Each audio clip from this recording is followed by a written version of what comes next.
Good afternoon, dear friends. Congratulations for having joined today's International Research Seminar, The Secret Doctrine by H.P. Blavatsky. Today we're opening the new season, 2022-2023, and that is the season marked by one of the main events that's become quite important at the information internet space in Russia and worldwide. This is opening of the International Research Center named after H.P. Blavatsky, which started working from the 1st of September. 12 lines of different faculties are there.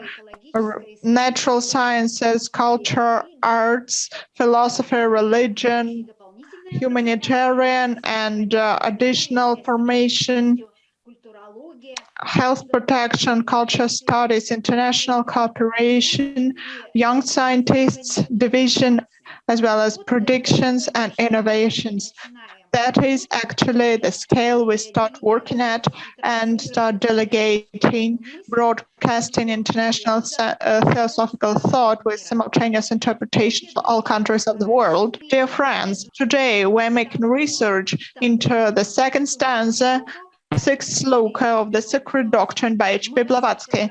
Congratulations to you all due to the start of the new season.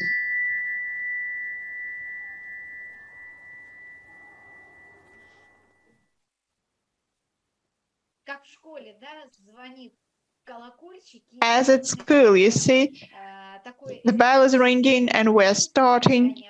That is an esoteric moment when the bell is ringing, where the cycle of time has been counted. Today, we have simultaneous interpreters with us. Congratulations for their work that they're accomplishing, for cooperation with all countries, with you all. Sergei Nasetkin, Alexandra Bobko, and Olga Tomchuk, thank you so much for being with us online for these 2 hours. Dear friends, today within the framework of the International Research Seminar, we have the briefing, or so-called forum questions answers. In Zoom platform, you can find the button question answer, the chat, and please write questions on the Sloka, on the material of the Secret Doctrine, or questions related to teachings. Your live questions we'll try to answer definitely, and our speakers, members of the research group, presenting material on the research of the Secret Doctrine, Sloka 6, Stanza 2, will also try to answer your questions. I'd like to say that today, writing in the chat, please leave your email for feedback, because it can happen that we don't have enough time to answer you all, but definitely we'll send the answer to your email, because starting from the next seminar, we'll be in touch with you. And I'm giving the floor to the first speaker, Vladimir Vasilievich Yary, psychologist, head of the School of Theosophy, Russia, Moscow. Good afternoon, our brotherly souls. Congratulations because of the start of the new seminar, new season. And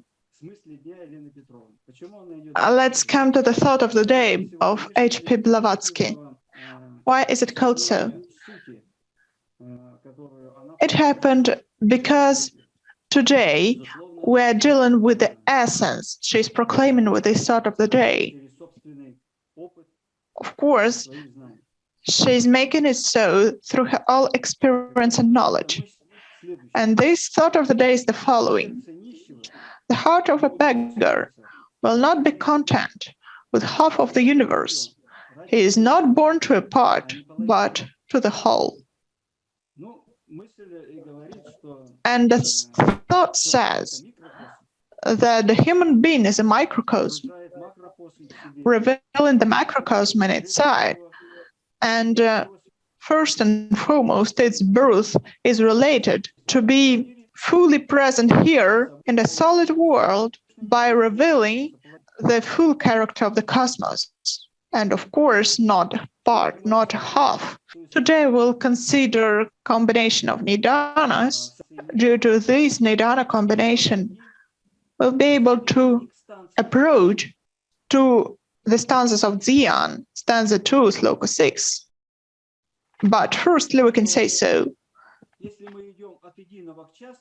we're going from ideas to the private, to the part, then we'll consider a group of skandhas and nidanas. I'm saying skandhas and nidanas because skandhas, it's not like a mistake. Skandhas are attributes of the personality.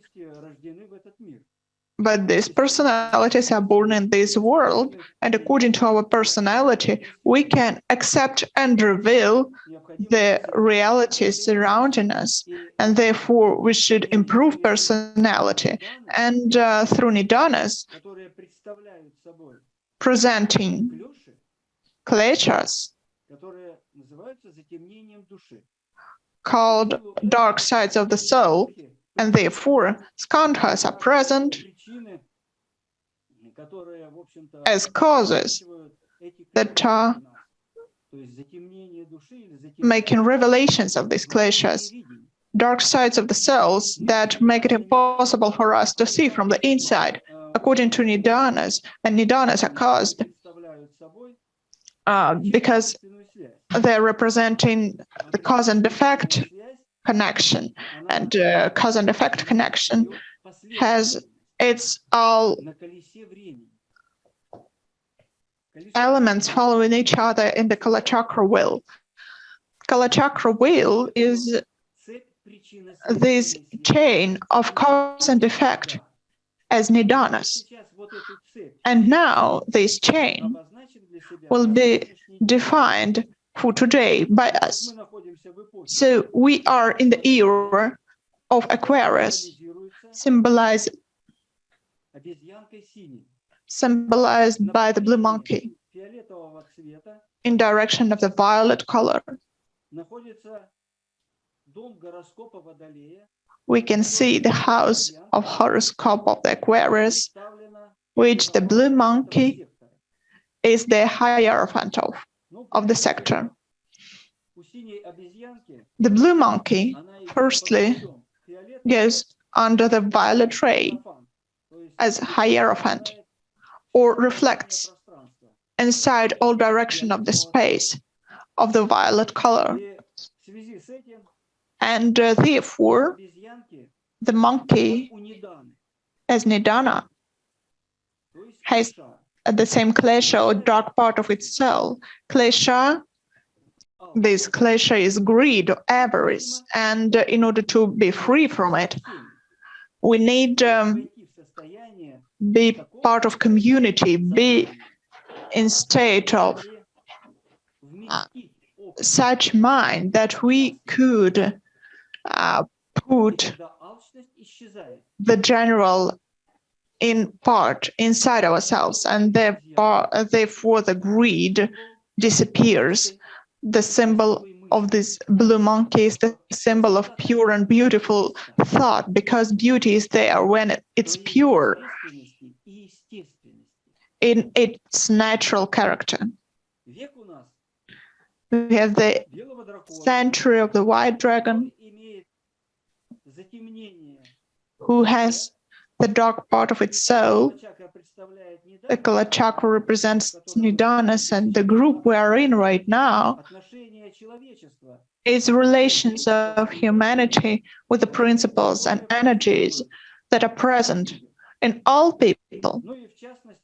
And in particular, the white dragon has the klesha of anger, and all people, therefore, are pushed by this klesha, and this klesha can be won by light. It's under Saturn green light, which is the synthesis brought inside by the world. So the wisdom of white dragon is represented to us as the century,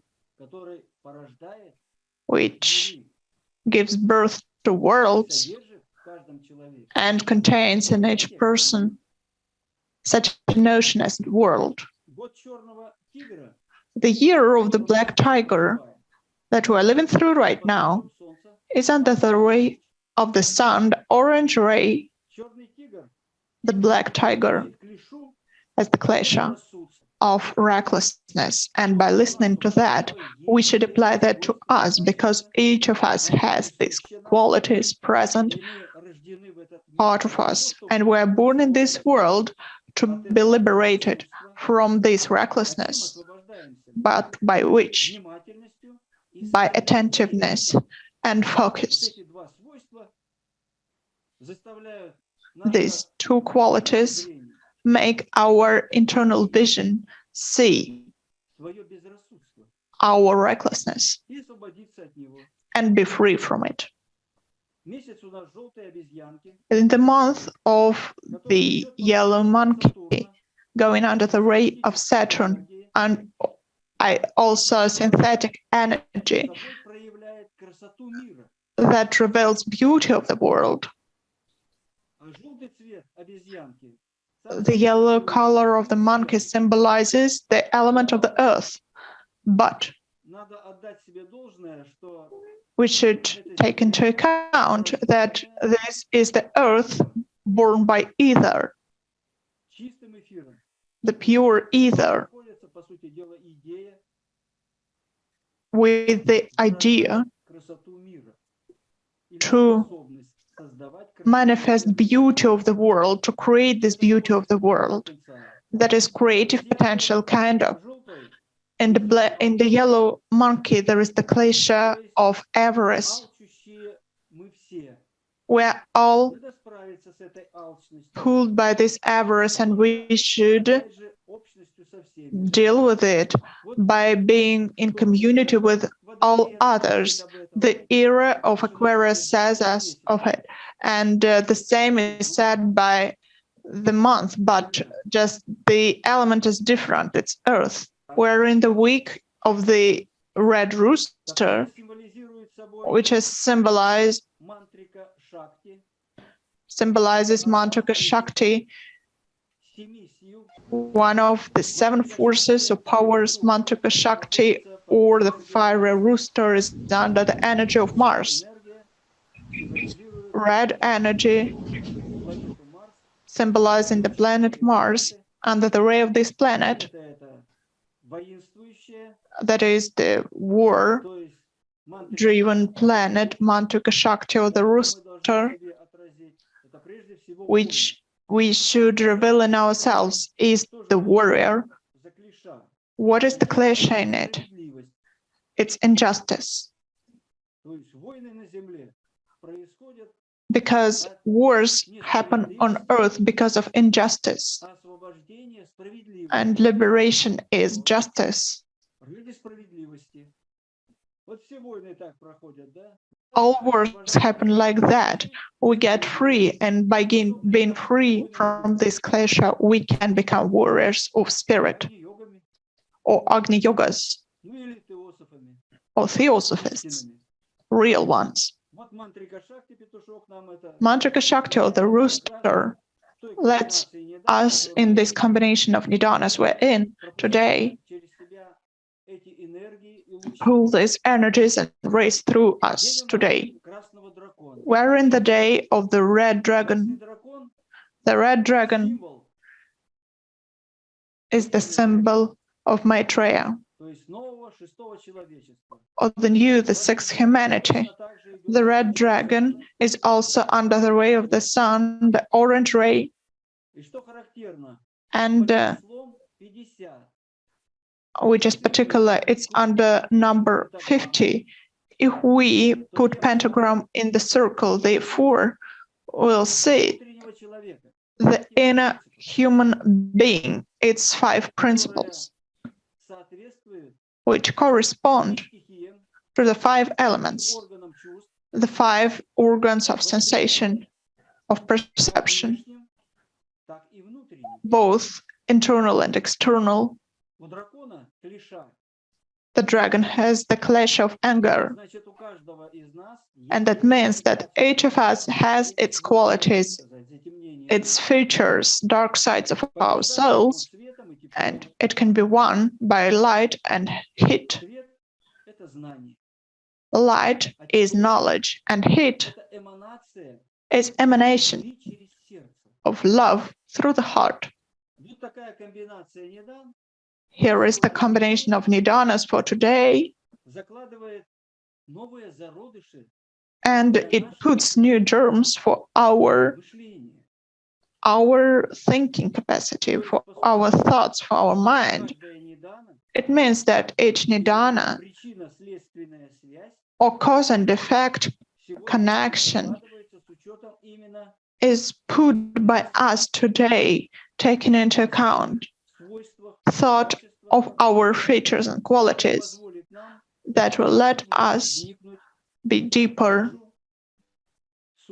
in comprehension of our own essence, by understanding ourselves. What is Kalachakra actually? Why do we need it? How can it be applied in life? How should we understand it? Firstly, it is the essence of the inner person, inner human being, and it expresses it through combination of nidanas. It can make possible communication between different human beings. And the same way, communication according to the time between human beings. So here, time is included, and the space, which is or with which different states, conditions, and emanations are there in our consciousness according to our thinking, our karma or destiny. The same way Kalachakra is answering such questions as birth and death, the great secret that can be understood only by enlightened ones. There is also one detail, that the human mind has the power of comprehension, and through this power of comprehension,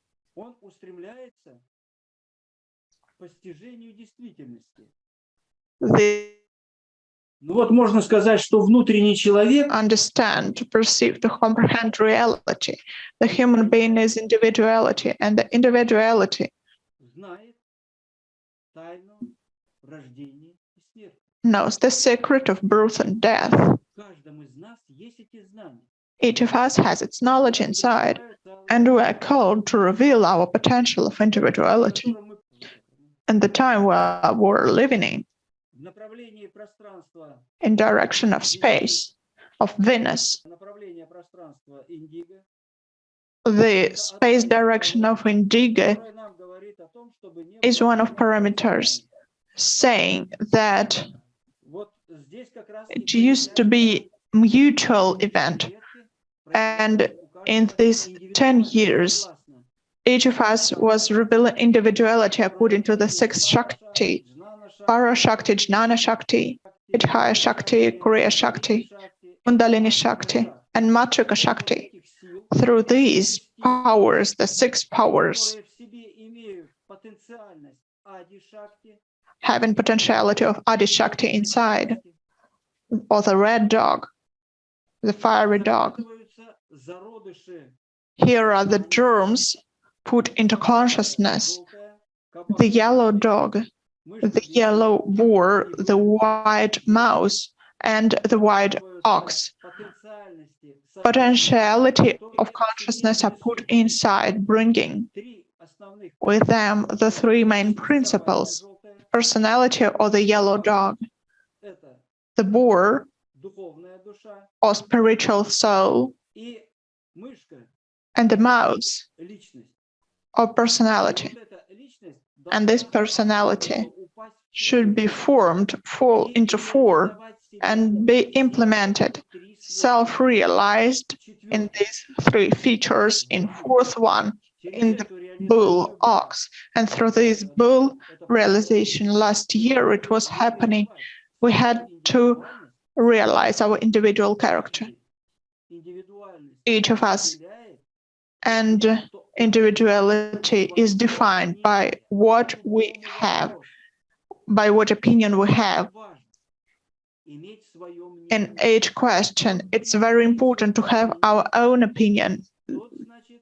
That person who doesn't have one, it means that, firstly, this person has not revealed potentiality inside, has not revealed the power of Shakti, of spiritual transformation for the human being, has not put the solidity for its personality on wisdom, on cognitive capacities, has not revealed its consciousness that can be expressed by the yellow boar, has not put forward the new causes, karmic causes, and those who have managed to do it, having no opinion of its own on any question, has not revealed potentiality of consciousness, has not revealed individuality.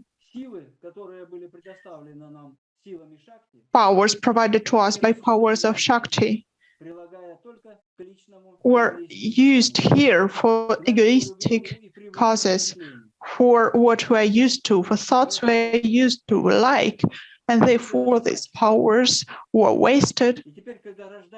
And now, when the new human being is born, these powers and germs and consciousness put there in the constellation of Libra, powers meant for these seeds in our consciousness cannot become plants, cannot be born, because there is no power to be born. They were wasted. And the year of tiger gives us birth of the new human being, and the new human being is the person capable of, through itself, capable of putting the higher energy or the higher will through it. And this higher will is the hierarchy nature. And those who are not capable of borning themselves as new ones, of having their own opinion, they are not born once again. They go with the flow of what they're used to, of their mind in bias. And Kalachakra tells us that. Now we'll get to stanza 2, Sloka 6, and we'll see how it can be combined with the term and the consciousness in the same stanza. It says us, these two are the germ, and the germ is one. The universe was still concealed in the divine thought and the divine bosom. So I'll go there directly. Who are these two? Who are the germ? The spirit and the matter.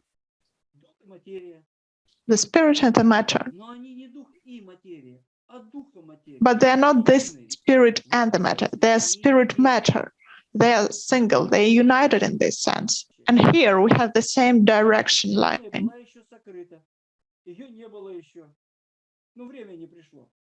The universe was still concealed. The time had not come yet.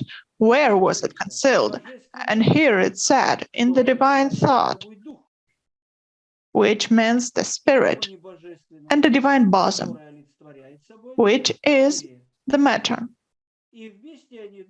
Together, they are spirit matter. The single which they make together is the germ.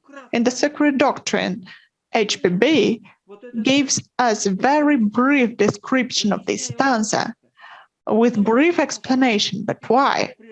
Because she allows that there is individual thinking of each person, because here only individual will to reveal this potentiality of the stanza is needed. So she doesn't tell a lot here, but what else can be found for our understanding? The divine thought does not mean that there is thinker. That we can also note for ourselves. And the divine bosom is only the bosom, which is the container of the thought. Thank you for everything. Thank you for your attention.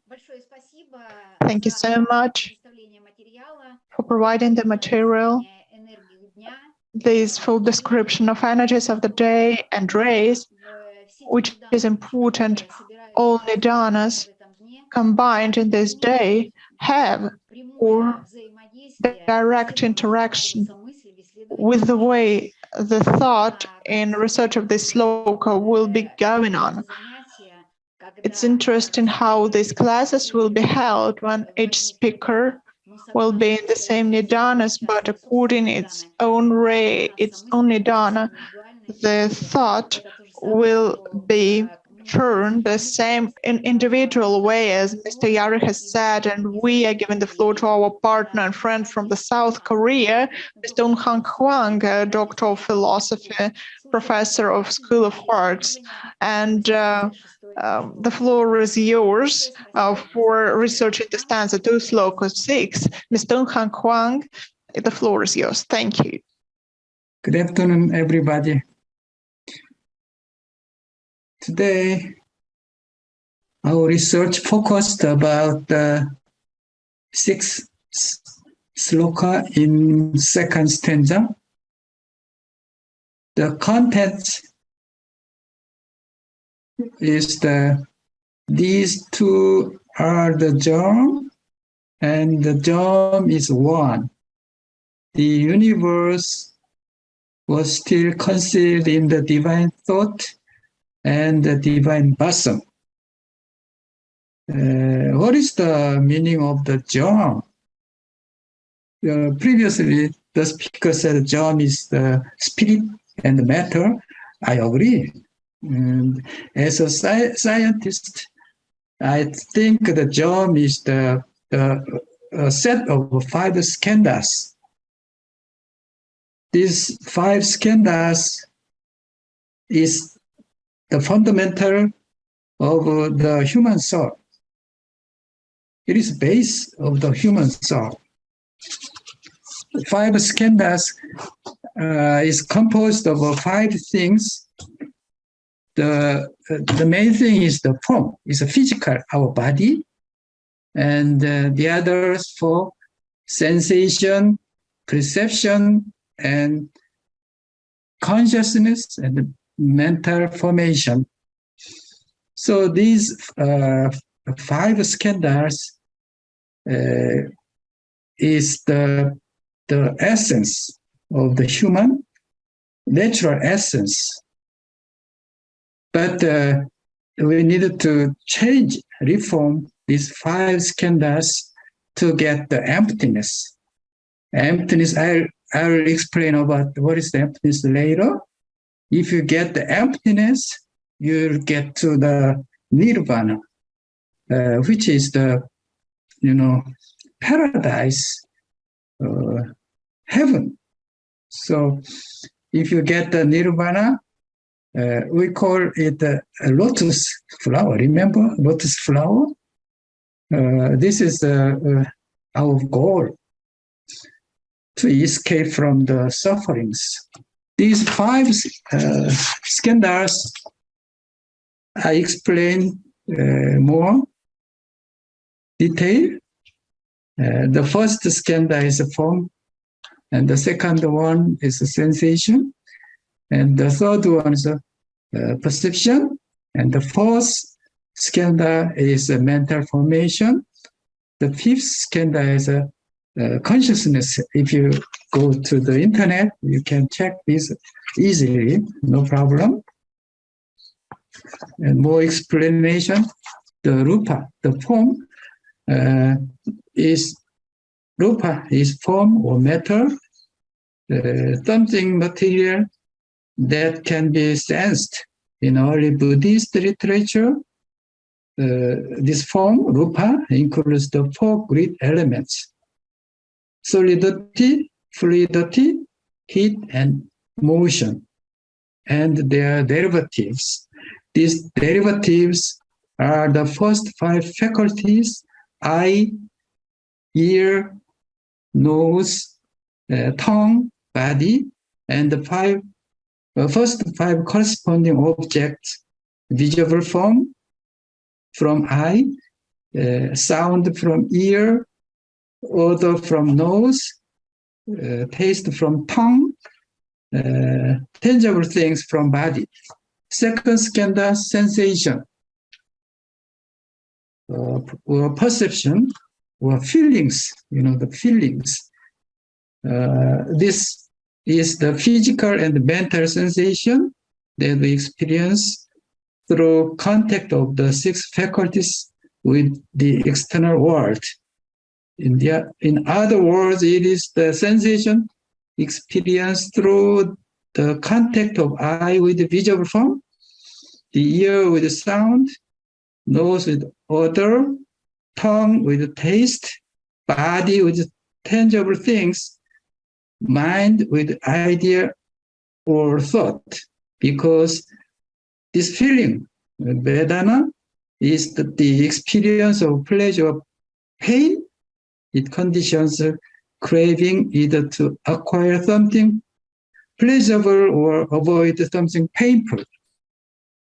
The third skandha, perception, the thinking, thought.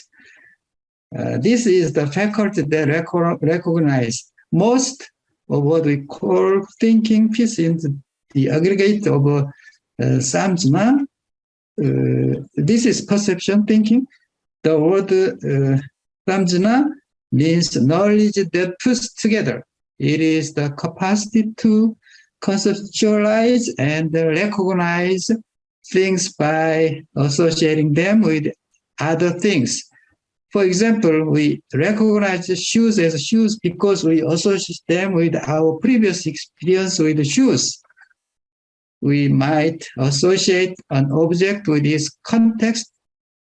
We recognize an apparatus as an exercise machine because we see it at the gym, the exercise rooms. And the fourth skandha,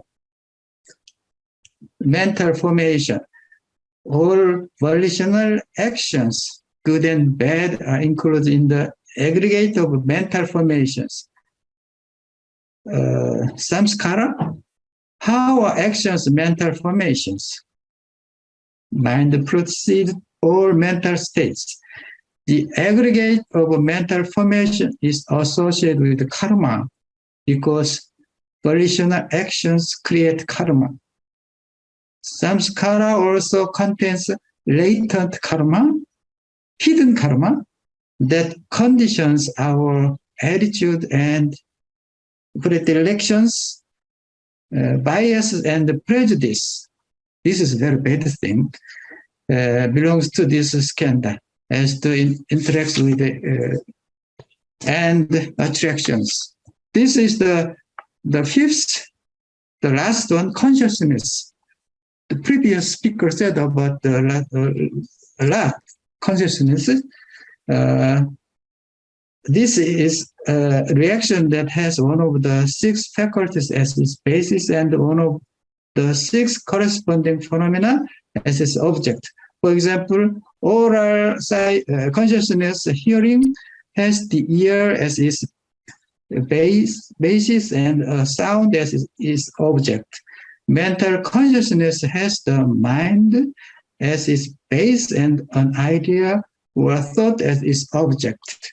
It is important to understand that this awareness or consciousness depends on the other skandhas and does not exist independently from them.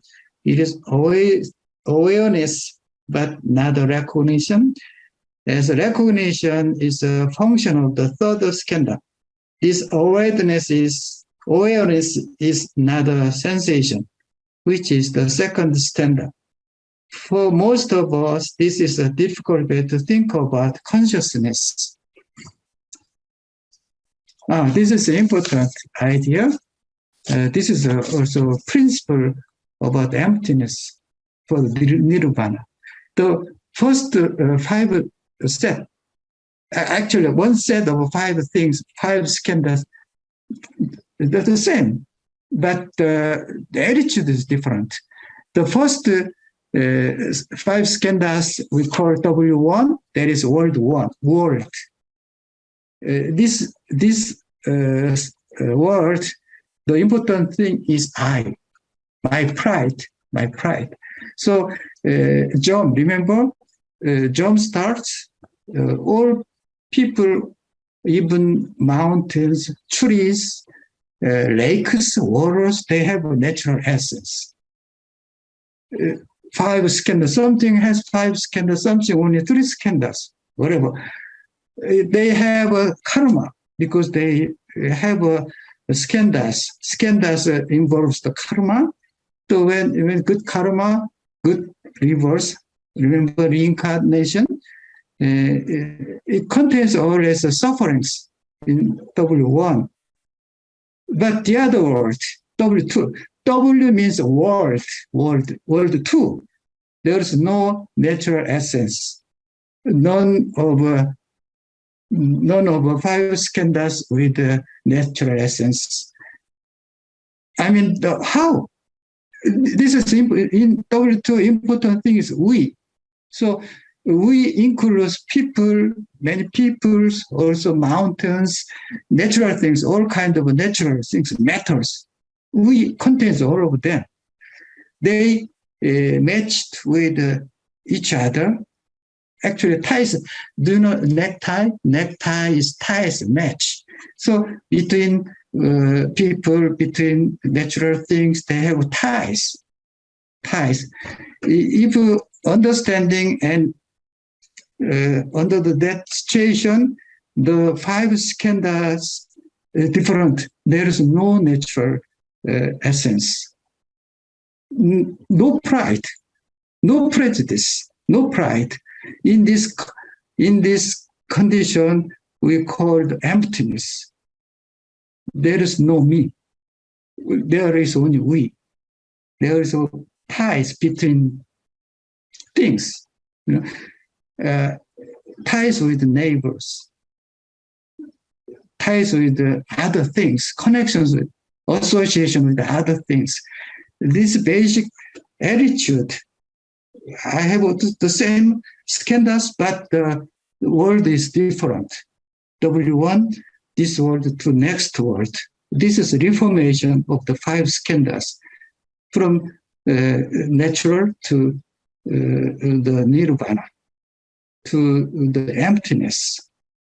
Gautama Siddhartha, remember the 7th Buddha, he's great Buddha actually. We know the many Buddha, but this is the famous one. He wrote Mahapanja Paramita Sutra. This is very famous one. The important word in this Mahapanja Paramita Sutra, the paramita is the most thing. The theology of Buddhism, one word is paramita. Paramita means crossing from W1 to W2, change, reformation, paramita. So if you get the paramita, if you change from W1 to W2, you will get the emptiness as well as nirvana. So you escape from the sufferings. You are in the heaven. Before Germ, it was darkness. Darkness is the Paranishpanna, which is paradise. We go back to darkness, which is paradise if you get the nirvana or emptiness. So this is the base of the Buddhism. So the important thing is I have 5 skandhas, but different, reformed skandha. This gives the emptiness as well as nirvana. There is a same song, the Christianity, there is a same songs, Sams, probably some of you know about Sam. Also Buddhism, there is same songs. This is the same song. Aze, barasung aze, mojisabaha. This is the change from W1 to W2. Change to the other world with together. Viva truth, something like that. They say 3 times, more than 3 times a day, every day. They say about this same song. They remind the parameter. That means crossing from W1 to W2. Always remember. This is self-training to get to the darkness, the paradise, from the escape from the pains. Thank you very much. This is all I prepared. Thank you. Dear Mr. Hwang, thank you very much for the material that you worked with for your study. It was so interesting to hear about the correspondences of the terms and notions in the early Buddhism that you presented in your schemes. This wonderful material that we could get acquainted with and these correspondences with HPB's notions in the Sloka. Thank you very much for your leading us deep into this meditative Buddhist mantra, and we could enjoy the fact that you are talking about these supreme notions and criticize the unmanifested that we see in the 6th sloka, 2nd stanza, and that we are studying now with something that is going to be. This is a great system. Thank you very much. We're so happy to hear you. Dear friends, and now we are looking forward to hearing from the Theosophic Society of France, our dear friend, colleague, partner from Paris, Brigitte Taquin. Dear Brigitte, we are looking forward to hearing your lecture. Good afternoon to everyone. So, with this stanza, we begin at once with that which precedes manifestation, pre-cosmic ideation, with the first movement, as it were. Sat is a word of a fire mist. In the first fundamental proposition of the Secret Doctrine, page 14, we find there is one absolute reality which antecedes all manifested conditioned being, the infinite and eternal cause, dimly formulated in the unconscious and unknowable of current European philosophy, is the rootless root of all that was, is, or ever shall be. It is, of course, devoid of attributes and is essentially without any relation to manifested finite being. It is beingness rather than being, in Sanskrit, sat, and is beyond all thought or speculation. This beingness is symbolized in the Secret Doctrine under 2 aspects.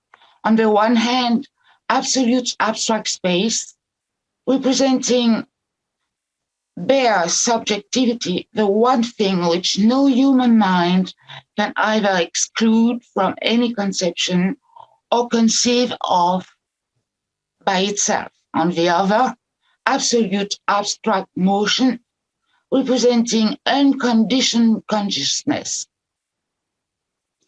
Even our Western thinkers have shown that consciousness is inconceivable to us apart from change, and motion best symbolizes change, its essential characteristic. This latter aspect of the one reality is also symbolized by the term the great breath, a symbol sufficiently graphic to need no further elucidation. Thus, then, the first fundamental axiom of a secret doctrine is this metaphysical one absolute, beingness, symbolized by finite intelligence as the theological trinity. In the secret doctrine, we find the following passage, page 258, where he said, whatsoever quits the liar states become active life. It is drawn into the vortex of motion, the alchemical solvent of life. Spirit and matter are the two states of the one, which is neither spirit nor matter, both being the absolute life latent. Book of Xian, third commentary. Spirit is the first differentiation of and in space, and matter the first differentiation of spirit.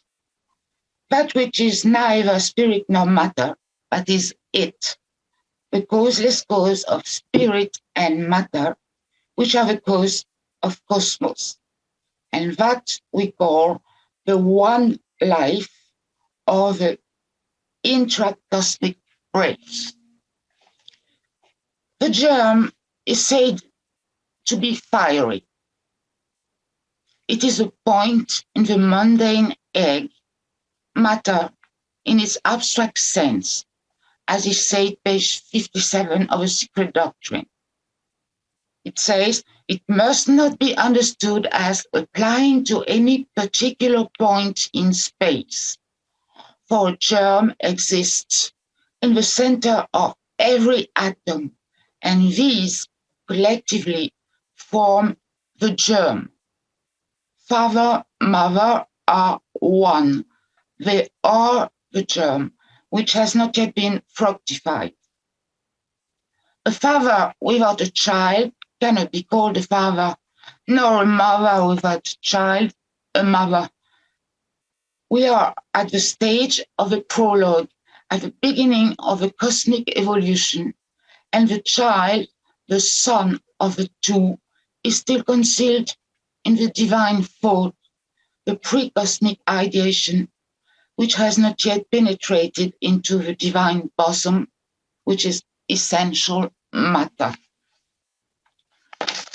In Collected Writing, Volume 10, Elena Petrovna Blavatsky explains to a student, it means that the free logoi, the unmanifested father, the semi-manifested mother, and the universe, which is the third logos of our philosophy, or Brahma, were, during the periodical pralaya, once more one, differentiated essence had re-become undifferentiated.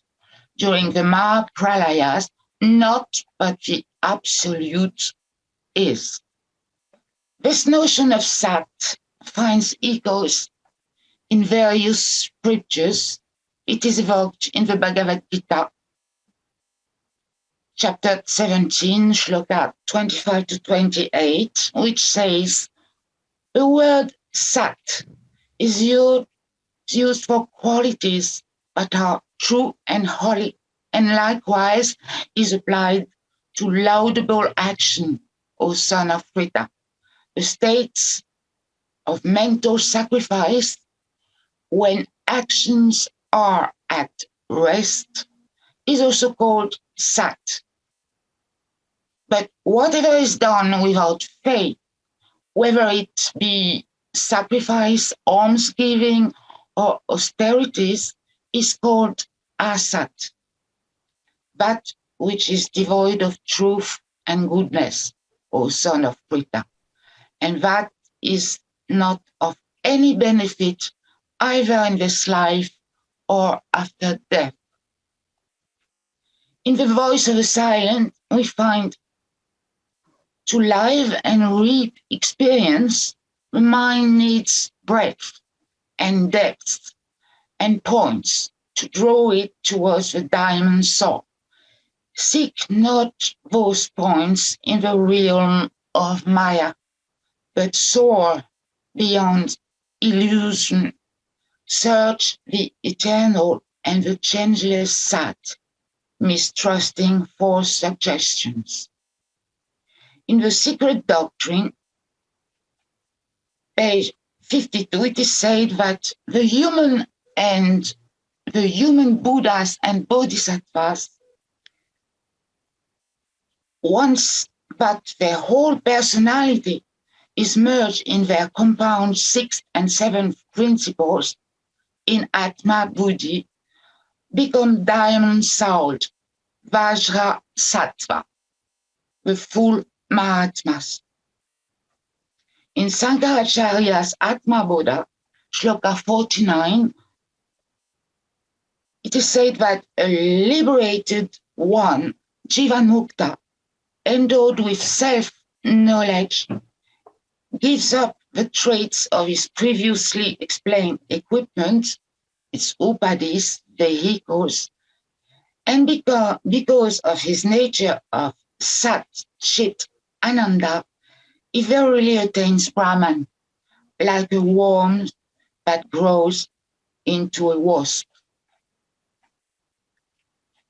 On page 45 of The Secret Doctrine, we read,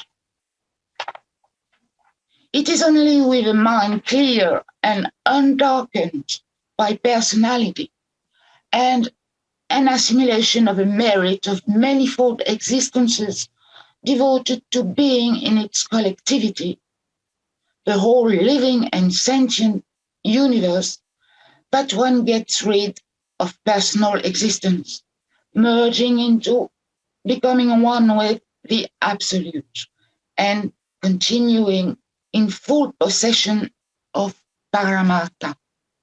So the great teachers and yogis tell us it is possible to rediscover that state of pristine purity, lucidity, and natural rest of the mind through meditation on the entanglements of our present human condition, through the purification of our motivations, and through the dedication of all insight thus gained to the well-being of all sentient beings. Thank you for your attention.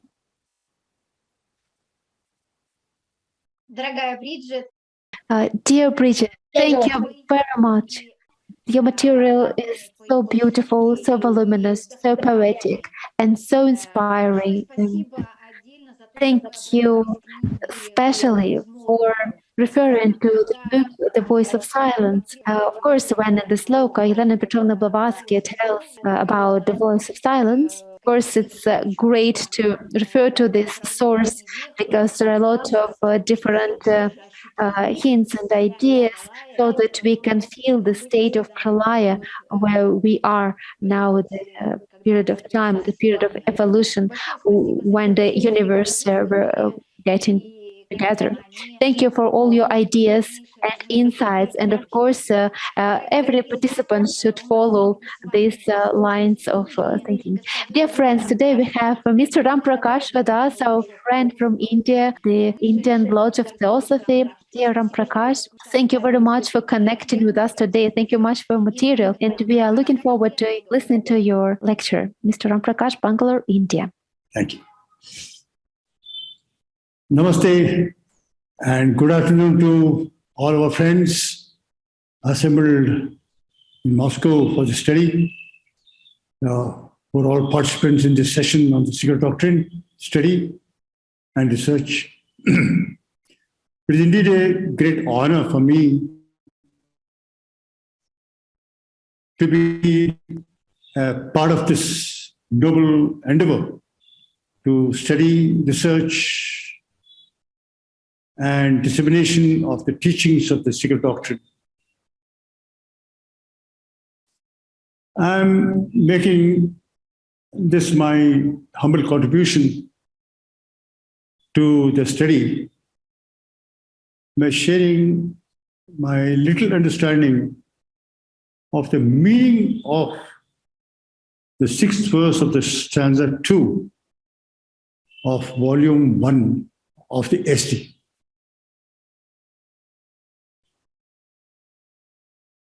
It appears to me that whole of the stanza 2 is still descriptive of the condition of non-being before the hour had struck for the first flutter of pre-cosmic nominal imperceptible differentiation had taken place. Now, the quotation here. These two are the germs, and the germ is one. These two are the germs, and germ is one. There is a statement in the Sloka. Now, which or what are the two referred to here? To this student, it appears that reference is made to divine thought and divine bosom. It is also mentioned as father and mother in verse 5 of stanza 2. Various terms are used to refer to the same truth. In this verse 2, stanza 6, it is mentioned as divine thought and divine bosom. And in verse 5 of stanza 2, it is referred to as father, mother.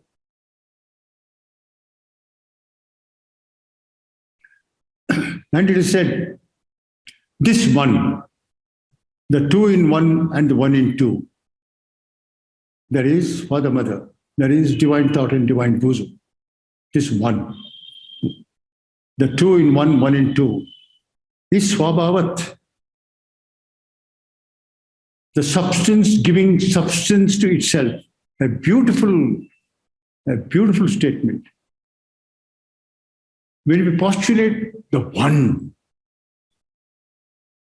so necessarily manifestation proceeds from itself, on itself, revealing itself to itself.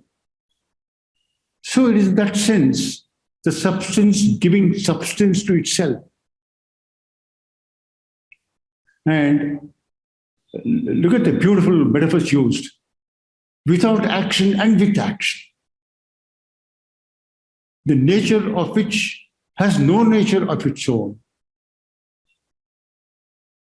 The explanations given here of the two in one, one in two, the divine thought and the divine bosom, explanation is quite logical and metaphysically correct, though paradoxical to the finite thought. finite thought given to seeing things, everything as different. And it is referred to by other names. One of it is the web of life. There is in verse 5, it is referred to as, the Swabhavat is referred to as the web of life. In verse 5 of stanza 2. And in the transactions of Blavatsky Lodge, reference is made to the edition of Theosophy Company USA, 1923 edition. This web of life in the transactions of Blavatsky Lodge is explained as the ever-existing primordial substance, pure spirit of a conception,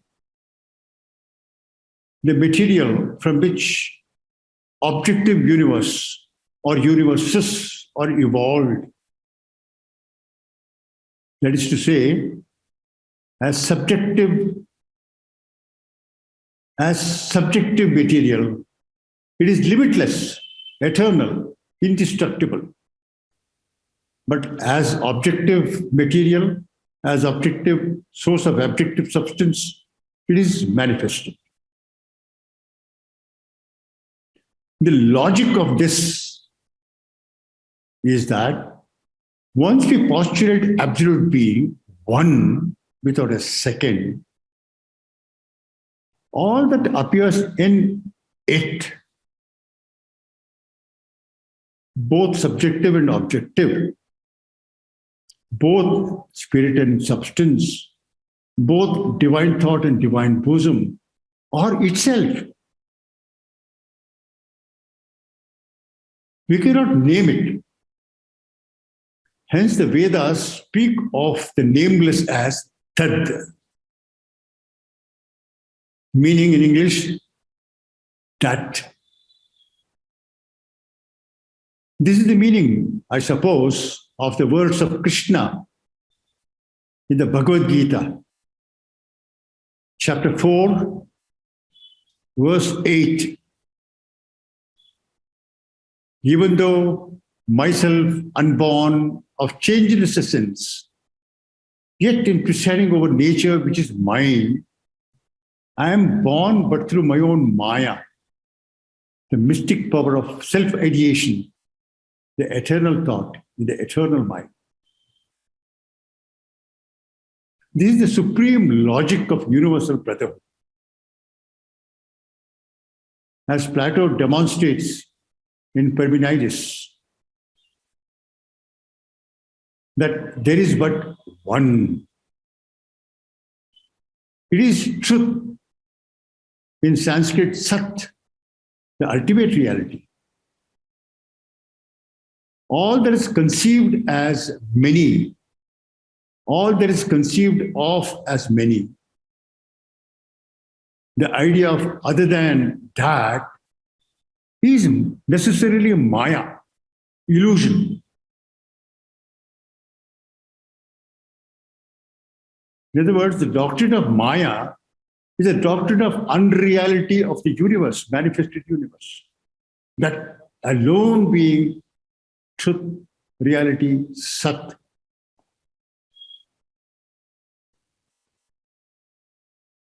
HBB shows that Maya is the perceptive faculty of every ego, which considers itself a unit separate from and independent of the one infinite and eternal Sat or Venus.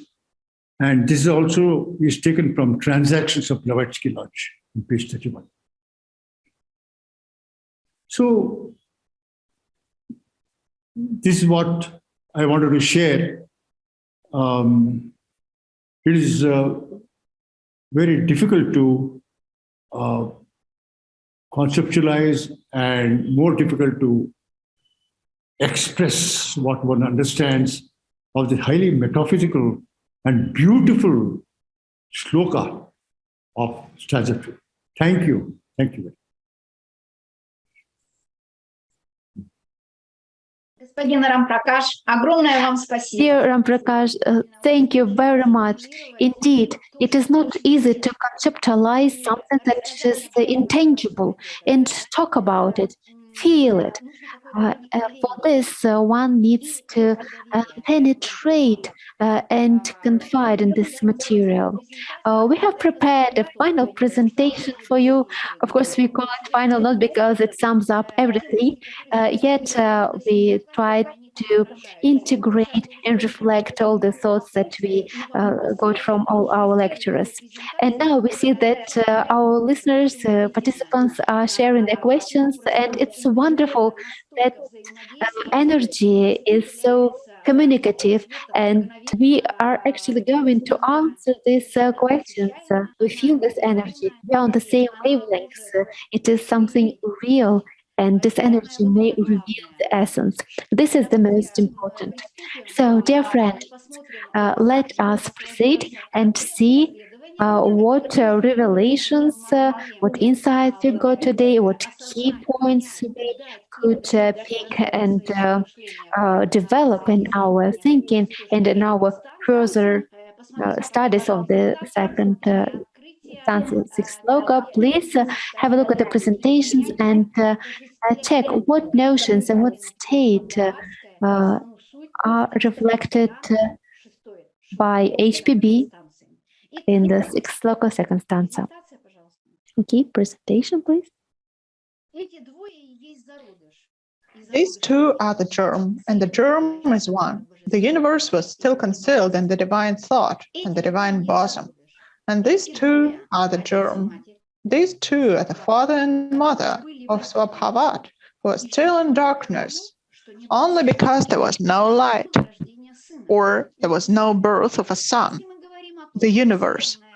The universe as such, as been just said by many, is a single eternally existent reality in the infinite world, a divine essence that exists, but which cannot be said to exist, since it is absoluteness, beingness itself. There is only a single, absolute reality that precedes all manifested and conditional existence.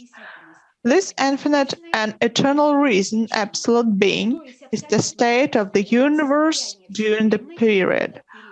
What is its condition? This is when divine thought becomes a crystal. It is actually interesting to penetrate, to look at it from inside, what can be felt in this state of absolute being and the universe which is there at this level. It's when the divine thought becomes a crystal. So we can say that the second sloka connects the past and the future. Therefore, the divine thought is the crystal of the present eternal absolute being with the past and the future. So a complete fusion of the past and the future, which will give the crystal of the eternal present, where the whole second stanza is in. The divine thought is the eternal present, and in this thought and the universe was hidden like a fruit in the waters of the mother. This thought is reflected in secondary or manifested cause. The manifested cause is known to always be secondary, and the undetected cause is primary. Like Brahman himself was saying, because Brahman is unmanifested, it's an absolute mystery of the human mind. But Brahman has already this masculine feminine aspect, or the full reflection of Brahman. Comprehensible to the human mind, the perception of blind faith, but is rejected by the human mind that has reached this maturity. At the beginning of cosmic evolution, the universe of the sun still lies hidden in the divine thought, which has not yet penetrated into the divine bosom. It turns out that right now we've defined the three key points, or the three first causes. Do you remember us saying the first idea? As soon as in every sloka, every stanza, we define the three causes, we are already able to grasp by our consciousness the aspect we started our reflection with, started understanding, started being aware. So the three aspects of the causelessness, from which we keep moving the prolaya state of the universe, the first one is the divine form, the second one is the divine thought, and the third one is the universe. So the three parts of any sloka are the causes. The causes of these sloka can be found in these three aspects. The divine form or bosom is the place where the universe is being developed. The universe is the ray of movement, or it's been there when the father and mother merged together. It has to give birth to itself. Of course, not in direct meaning that it should be manifested and start movement in the space. Let's look at it in geometry. If the circle is the divine thought and the circle is itself is a closed space, it's closed, not manifested. Is that true? It's latent. So the divine thought must separate the circle or manifest itself or become a penetrating ray. It happens slowly, step by step in the spirit of pralaya. It goes through the seven veils of mother to attain this germ, the single one. How many veils are there? The seven stages, the seven veils, the seven periods, the seven cycles from the hidden state or the full circle to its manifestation as the ray. In fact, that is description or immatriculate conception or transformation from the single fusion of circle to the power of manifestation of the ray of the one ray in a circle, which corresponds to the fact that I am I. Immaculate conception means a person illuminated when a person meets his higher self and begins conscious actions. That is the correspondence we've put here. As for the Immaculate Conception and merge of Father and Mother, Есть, конечно, отражение этого высшего в жизни. And the person itself that can be in life of every day or incarnation. It means that the second life comes here. There are two lives. The first one is physical one, and the second one comes here after Immaculate Conception, when the person becomes spiritual or has become aware of spiritual nature, has born himself. It means it's Immaculate Conception. It's the state that is preliminary to the start of going up. So the key point of the sixth sloka, stanza 2, its end, is when the person, after realizing himself as the whole of humanity, can begin to ascend. This is the understanding of unity or brotherhood. Let's see how the psychogeometry, the sixth sloka, corresponds to the tetragrammaton. It's actually the last sloka of the stanza, and it gives understanding of this state. The third state through seed can be called description of mental breathing or creating the universe. HPB states that here tetragrammaton is like a groom who comes to the bride on earth and becomes the whole humanity. When will it happen? It will happen when the seven sephiroth are there, and by going through them, tetragrammaton becomes more material. If we look at the planes of beings right now, we'll see how it happens from a cause state. The matter and the solid world goes And there the energies of tetragrammaton start acting. That is the seven-ray star corresponding to the sixth sloka in the manifested world, but it corresponds to the three causes in the higher planes. So the three causes is the Pythagoras tetraxis. In the tetraxis of invisible monad, it creates 1 point, the second, the third one, and then returns to the darkness, eternal silence, or the voice of silence. What is tetraxis? The first logos at the matter level, it is the lower four of the physical or material human being. So we define the first logos, the second logos, the third logos, and can you see the full manifestation from the plane of preliminary images to the physical plane. So the key point of stanza 2, these two, who are these two? The mother and father. And when we started discussing this topic, we supposed that if we consider the structure of the secret doctrine from this point of view, there is an interesting thought coming out. Stanza 1 has 9 slokas. That is the mother, the space, her description. Stanza 2 is the description of father. 6 slokas describing the whole second stanza. This is the father, and the third stanza, which is the next one, is the sun, a description of all transformations according to the energy of the sun or the universe or light, and it comprises 12 slokas. So first stanza is 9, the second one is 6, and the third one is 12. And if we put it all together, we'll get 5, which corresponds to the higher manas or the mind. Этой мысли, которая проводит исследование.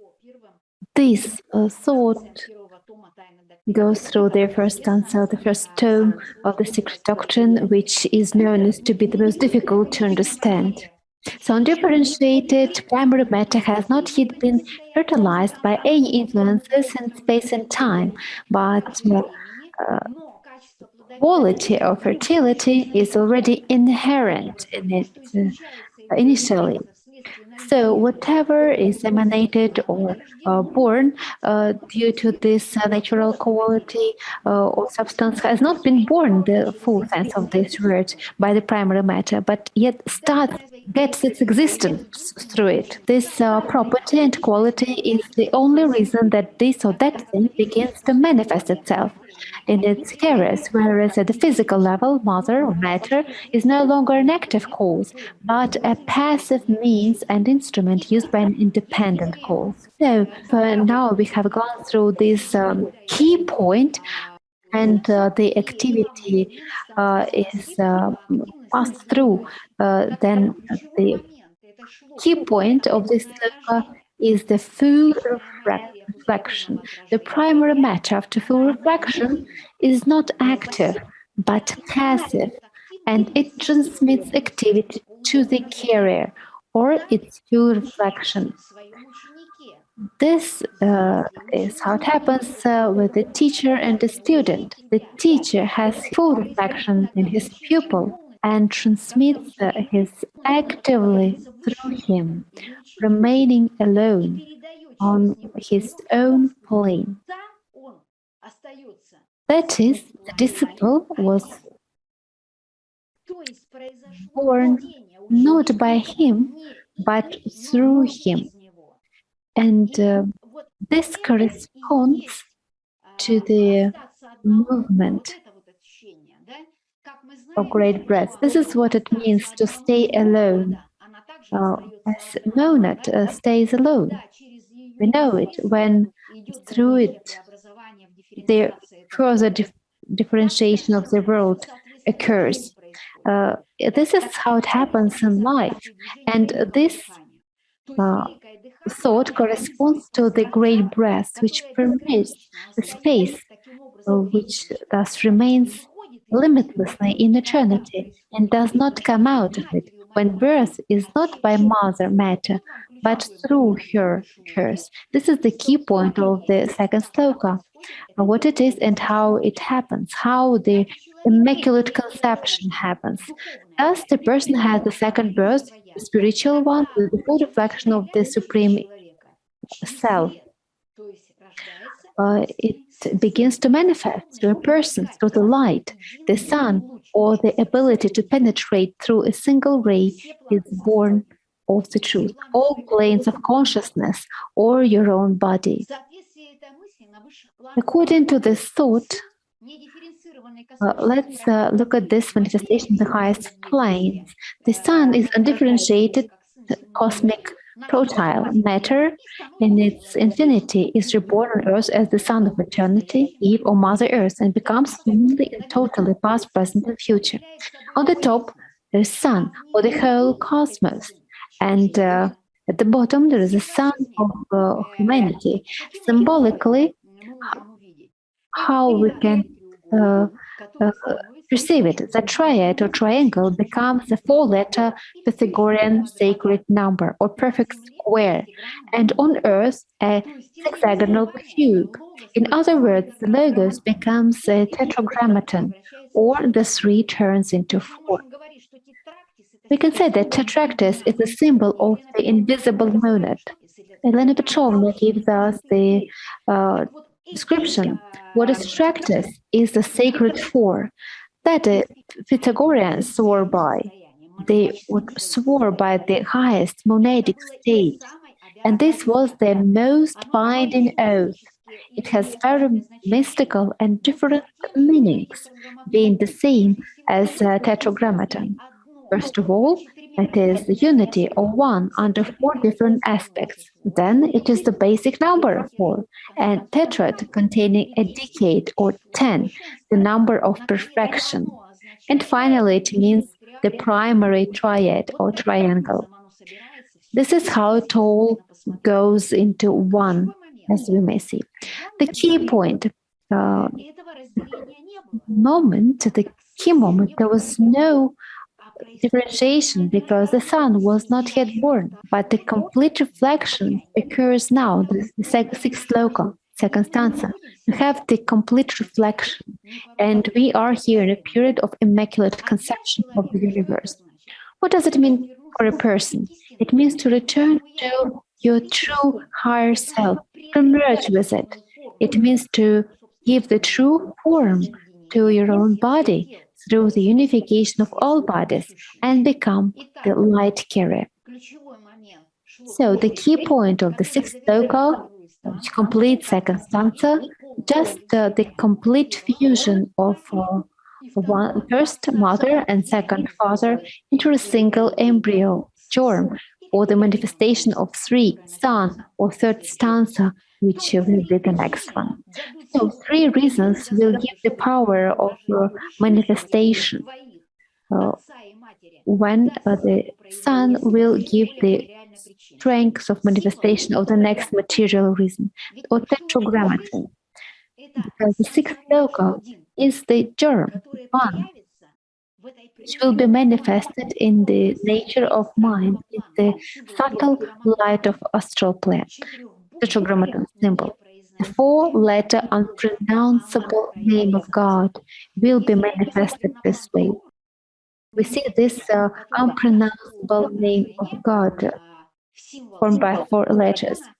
The tetragrammaton is obtained by combining the forms of the third person, singular, for the past, present, and the future. It is the third person, as we have seen 3 persons, the 3 personal singular for the past, present, and future tenses. This is the approximate sense meaning of the tetragrammaton. It was, is, and will be. And some scientists offer translation. It is alive. It is it is, or I am. As God said to Moses, I am who I am. And to this we can see the past, present, and future through the aspects, through it being alive and through it being the being, existence. This is our words we started today. These two are the germ, and the germ is one. See the unique germ for the universe, for the past, present, and future. Thank you very much for your attention, for having followed our presentation, final presentation for today. And we've got several questions. Yet, before we go to the Q&A session, I would like to give the floor to members of our scientific research group, Mr. Kishore and Gole, the Theosophical Society of India. Please, your feedback. Theosophical Society of India, Guntur Lodge.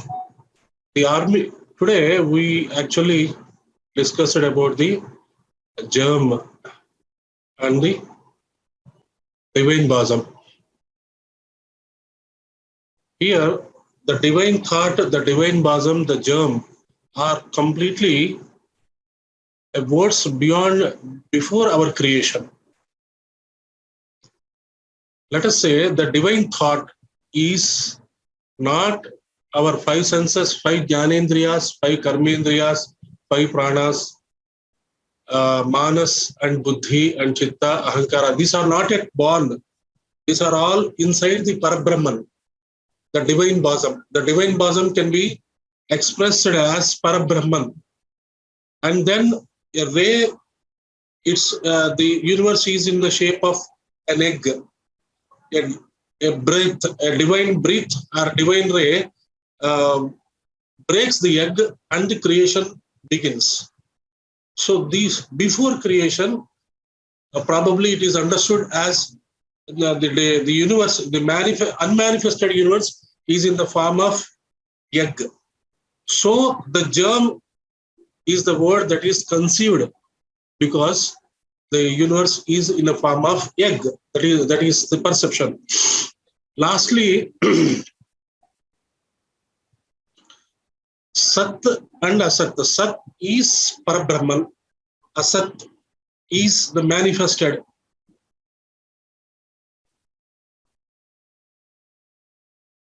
So let us say if we have an idea is germinated in us, and that idea takes into shape like an ideal, and then it becomes idol. Idea, ideal, idol. So the germ, divine thought and divine bosom is in the state of universe where the idea has not yet germinated, ideal not yet germinated, it is part of the Parabrahman. Likewise, in the last presentation, as Ms. Shabudnikova has expressed, the Guru, the Master also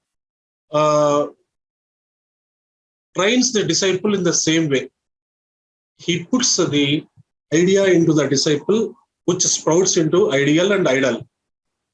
Likewise, one more last thing I would express, the tetragrammaton is also expressed as the threefold manifestation. A master is manifested, a guru or master is manifested as the Brahma, Vishnu and Shiva. He will do all the things what Brahma, Vishnu and Shiva can do to the disciple. That is how we can understand the germ, the divine thought, the divine bosom. It is still unmanifested state. The three stanzas are still in unmanifested state, explains the unmanifested state.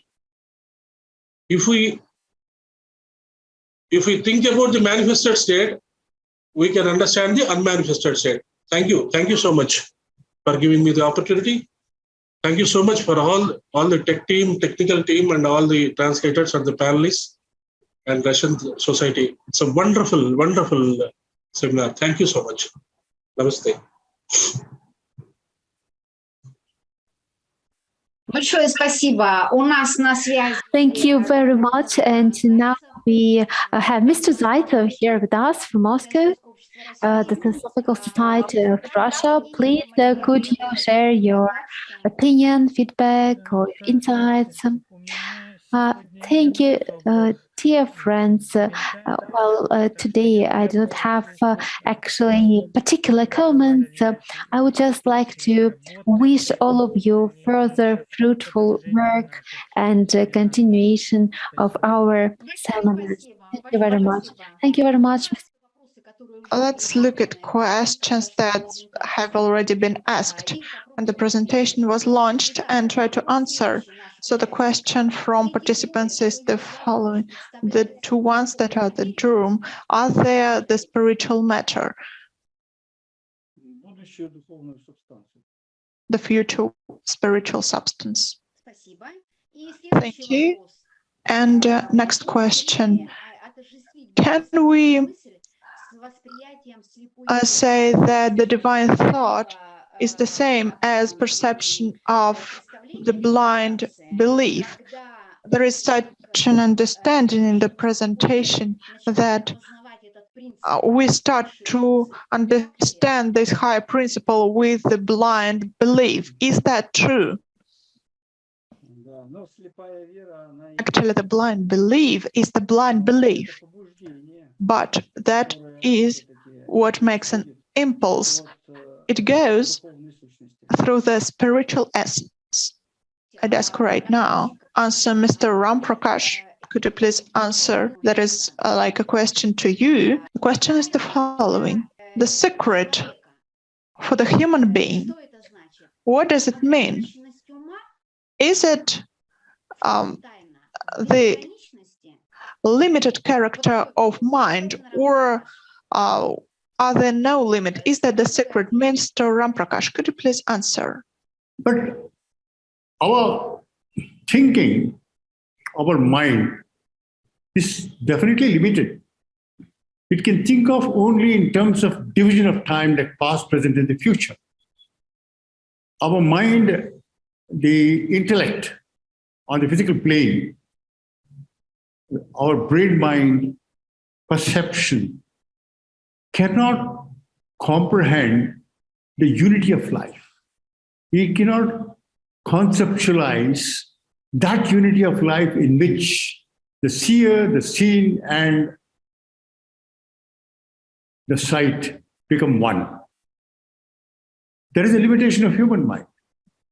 But to conceive of the true meaning of unity of life, the true meaning of unity of self, the true meaning of the divine ideation, it is possible to be conceived of only by your spiritual consciousness. So I may add here that the secret doctrine is so constructed by the masters and by HPB so as to arouse that faculty of higher perception in the student. It is only through the higher perception can be conceived of these metaphysical truths. This is what I have to say. And then there is one passage in the very footnote of Priam of the first volume, in which it is very clearly shown that divine thought or divine ideation has nothing in common with the ideation that we understand. So this is what I have to say. Господин Рампракаш, большое спасибо за ваш Mr. ответ. Ramprakash, thank you so much for your answer. Just an unexpected question it was. And here is one more question. Question is the following. The divine bosom, is it the complete nature that can be characterized or unity, as a unity? Or is it something else? Дорогая Бриджит, ответь на этот вопрос, пожалуйста. Будем рады Dear услышать. Brigitte, could you please answer this question? We'll be happy to hear you. Yes. It's said in the secret doctrine that the divine bosom is matter in its most sublime, ethereal state. It hasn't been organized by the thought, the divine thought yet. And it is in the expression Sat Chit Ananda. Chit represents matter. Matter in its most, in its highest state is spirit quite. Matter in its essential state is the receptacle of the influence of the spirit, and the divine bosom is the more material aspect of that of father or mother, but it is still very, very rarefied in its essence, and we can conceive of very, very easily. Our mind, chit, is still developing. You know, we are in the fifth race of the fourth round, as he said in Secret Doctrine. And Blavatsky says in the letters to Synod, AP Synod, that when we will have developed mind to its utmost possibilities, we'll have powers which we cannot even dream of right now. And everything is changing. Our mind is going to change, matter itself. It is said in the Secret Doctrine that in the fifth round, matter will become like a kind of dense fog. That is, we do not know matter yet as in its utmost development. Matter is going to change, our minds are going to change, and everything is continuous evolution. That's why it's difficult to handle these concepts, because matter is not what we yet understand, what we think it is. That's it. Thank you so much, Brigitte. We have another question.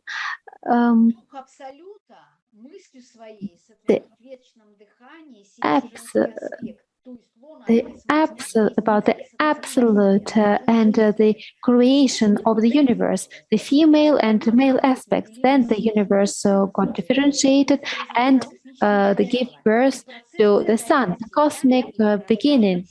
So the process was giving birth to itself by itself. It's not really a question, it's just an opinion which contributes to develop this thought.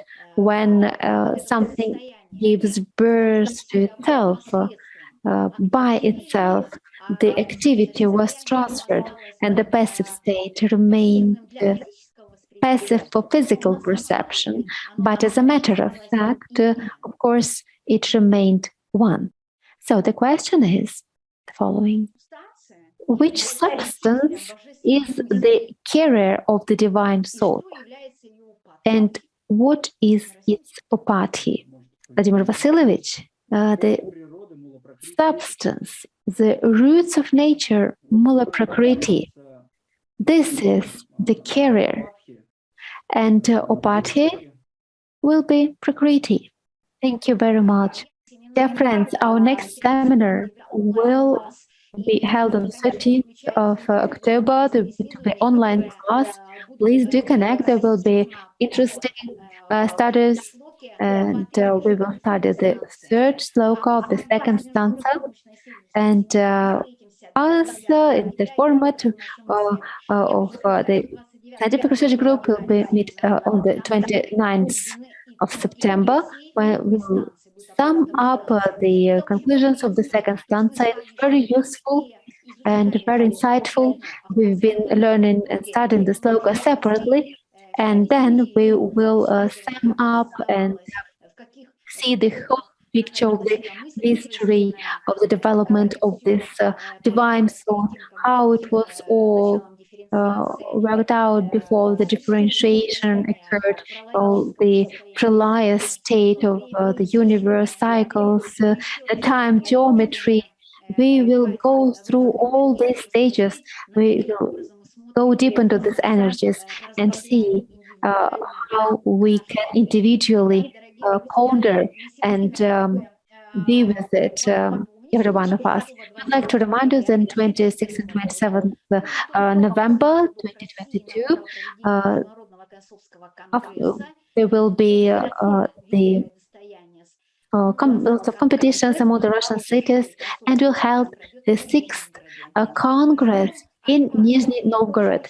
We are waiting for your participation in the Congress, but also in all the projects within this Congress, poetic, art, musical, children competition. Please do participate. Come to Nizhny Novgorod. There will be great Congress that will last for 2 days with foreign speakers and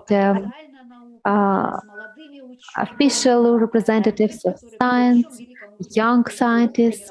We will dedicate it to Kalachakra, the Russian Theosophist Balakanov, and there will be great research. You will be able to attend the scientific symposium the second day that will last for 2 or 3 hours, studying the material of the secret doctrine. Dear friends, we are not saying farewell, just goodbye till our next meeting. Please get acquainted with the Theosophical quiz. We're waiting for you on the 13th and 29th of October. We will be waiting for you at our Congress. Please send your requests and participate in these important events that we organize here in Russia. Light and love to you all. Goodbye and namaste.